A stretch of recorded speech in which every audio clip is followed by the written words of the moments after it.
இணையாத உறவுகள் அனைவருக்கும் இனிதான வணக்கம். நேற்றைய பொழுதை போல் இன்றைய பொழுதும் இனிதான பொழுதாக அமைய வல்ல இறைவனை பிரார்த்தித்து கொண்டு இன்று என் சமையலறைக்கு செல்வோம். இன்று என்ன சமைக்க போகின்றேன் வாங்க பார்ப்போம். அதாவது இன்றைக்கு ஒரு சூப்பரான டிஷோடு வந்திருக்கேன். எல்லோரும் விரும்பி உண்ணக்கூடிய உடலுக்கு ஆரோக்கியம் தரக்கூடிய வெந்தயக்கீரை, அதாவது இங்கே பருப்பு கீரைன்னு சொல்லுவோம், இலங்கையில் வெந்தயக்கீரை என்று சொல்லுவோம். அதை எப்படி சமைக்கிறேன்னு இன்றைக்கு நான் பருப்பு போட்டு சமைச்சு காட்ட போகிறேன். வாங்க பார்ப்போம் எப்படி சமைப்பதுண்டு. முதலாவது மைசூர் பருப்பு 150 கிராம் எடுத்திருக்கேன். இதை நல்லா வாஷ் பண்ணி எடுத்துருவோம். இப்போ இந்த பருப்பை நல்லா வாஷ் பண்ணி எடுத்துட்டு இதை நாம் இதுக்கு சேர்த்துருவோம். அடுத்தது நல்ல காரமான பச்சை மிளகாய் ஒரு 6 எடுத்து நல்லா சின்னதாக கட் பண்ணி வச்சிருக்கேன். அதையும் நாம் இதுக்கு சேர்த்துருவோம். பூண்டு 4 எடுத்து சிறிதாக கட் பண்ணியிருக்கேன், அதையும் சேர்த்துருவோம். மஞ்சள் தூள் சிறிதளவு சேர்த்துருவோம். இனி நாம் இதுக்கு உப்பு சேர்க்க போகிறோம். இல்லை, இது அவிஞ்ச பிறகு தான் சேர்க்க போகிறோம். இப்போ அந்த பருப்பு எடுத்த கப்புலேயே 1 கப் தண்ணி சேர்க்க போகிறோம். இதை நாங்கள் என்ன செய்ய போகிறோம், இதை அடுப்பு ஒன்று செய்து இது அப்படியே இதை அவிய விட போகிறோம். இதை அப்படியே அவிய விடுவோம்.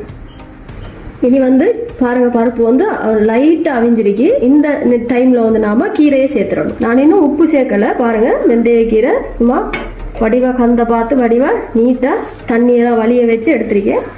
இதை நாம் இதுக்கு சேர்த்துருவோம்.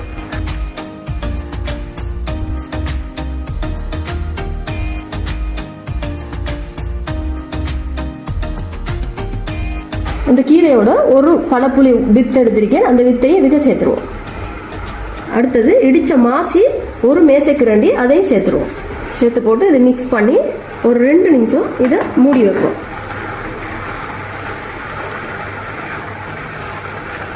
இந்த கீரையை ப்ரெஷர் குக்கருக்கு போட்டு சமைக்கக்கூடாது. ஏன்னா கீரைன்றது ரொம்ப அதிகமாக அவிய வச்சு சாப்பிட்டா நமக்கு உடலுக்கு கிடைக்க வேண்டிய போசாக்கெல்லாம் எதுவுமே கிடைக்காம போய்த்திரும். நாம் சமைக்கும்போது சாதாரணமாக அடுப்பில் வச்சு இப்படி சமைக்க பழகினா நமக்கு ஆரோக்கியம் தரும். அடுத்தது தண்ணிப்பால் 300 ml எடுத்திருக்கேன், அதையும் நம்ம இதுக்கு சேர்த்துருவோம். இந்த டைமில் நாம் தேவையான அளவு உப்பு சேர்த்துருவோம்.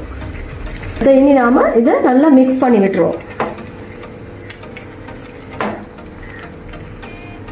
இதெல்லாம் மிக்ஸ் பண்ணி போட்டு நம்ம தேவையான அளவு நம்ம எதுவுமே சேர்க்க போகிறோம் இல்லை, மசாலா தூள் எதுவுமே சேர்க்க போகிறோம் இல்லை. மஞ்சள் தூள், மாசி, பழப்புளி, தக்காளி பழம், இந்த தனி மிளகாய் தூள் சிறிதளவு, அதாவது சின்ன கரண்டியில் ஒன்று சேர்த்தா போதும்.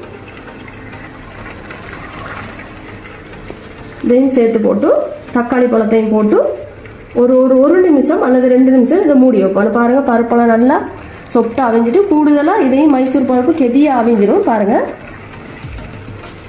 இந்த தக்காளி பழத்தை சேர்த்துருவோம். ஒரு 1 நிமிஷத்துக்கு இதை மூடி வைப்போம். நம்ம கட்டிப்பால் ஒரு 200 ml சேர்த்துருக்கேன், அதையும் எடுத்து சேர்த்துருவோம். இதை நாம் இப்போ நல்லா மிக்ஸ் பண்ணி விட்டு போட்டு அடுத்தது நாம் தாளிக்க போகிறோம். தாளித்து போட்டு இப்போ உப்பெல்லாம் நான் பார்த்தேன், உப்பு சரியாக இருக்கு, நமக்கு அளவான உப்பாக இருக்கு. இந்த மாதிரி கீரை லைட்டாக நல்ல பச்சை நிறமாக இருக்கணும். நம்ம போட்ட நிறத்தில் கொஞ்சம் வித்தியாசமாக இப்படி நிறத்தில் இருக்கணும்.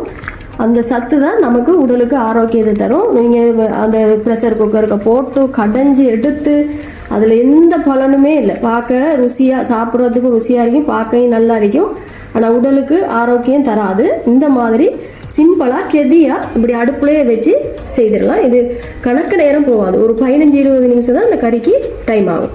அடுப்பை ஒன்று செய்துட்டோம். நாம் இதை வச்சு தாளிக்க போகிறோம். லைட்டாக எண்ணெய் விட்டு இந்த தாளித்து அந்த பருப்புக்கு போட போகிறோம்.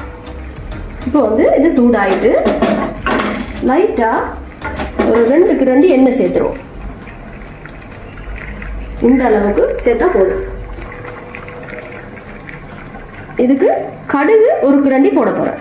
அடுத்தது காய்ந்த மிளகாய் ஒரு 3, அடுத்தது சின்ன வெங்காயம் ஒரு 5-6 எடுத்து சிறிதாக கட் பண்ணி வச்சிருக்கேன், அதை இதுக்கு சேர்த்துருவோம். இதை நல்லா பொன்னிறமாக அப்படியே தாளிக்கணும்.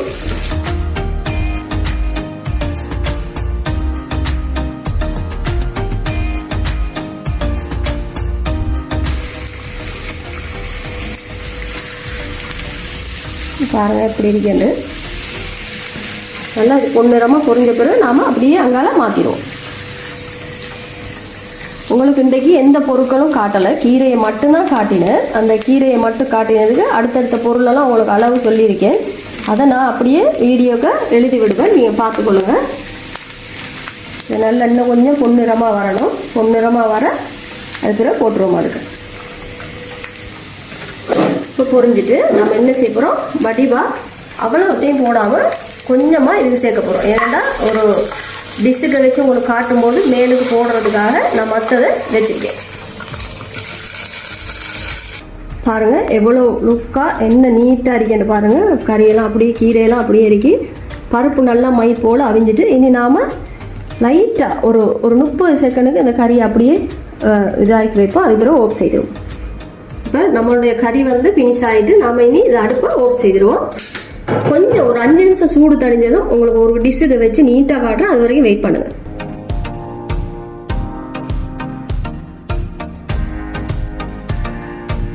இனி என்னுடைய வேலை வந்து ஃபினிஷ் ஆகிட்டு வெந்தய கீரை பருப்பு போட்டு சேர்த்து எப்படி சூப்பராக இருக்குன்னு இந்த மாதிரி நீங்கள் கட்டாயம் சமைச்சு பாருங்கள். செம்ம சூப்பரானது, உடலுக்கு ஆரோக்கியமானது. இதை போல் நாளைய தினம் சூப்பரான ஒரு டிஷ்ஷோடு உங்கள் முன் வந்து நிற்பேன். அது வரைக்கும் விடைபெற்றுக் கொண்டு நான் நஸ்லானியா. அஸ்ஸலாமு அலைக்கும்.